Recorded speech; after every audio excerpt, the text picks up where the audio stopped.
బట్టి విక్రమార్క విమర్శలకు కౌంటర్ ఇచ్చారు కేటీఆర్.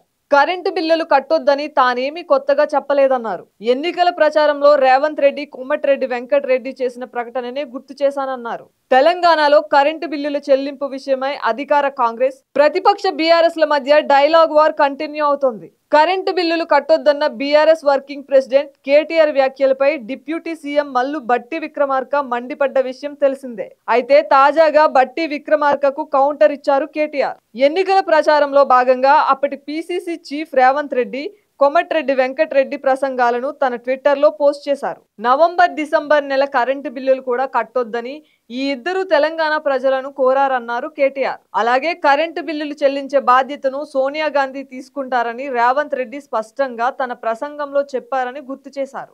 ఇందుకు సంబంధించిన వీడియోలను తన ట్విట్టర్లో పోస్ట్ చేశారు కేటీఆర్. కరెంటు బిల్లుల విషయమై ఇప్పటికైనా సంబంధిత డిపార్ట్మెంట్కు ఆదేశాలు జారీ చేయాలని డిప్యూటీ సీఎం బట్టి విక్రమార్కను కోరారు కేటీఆర్.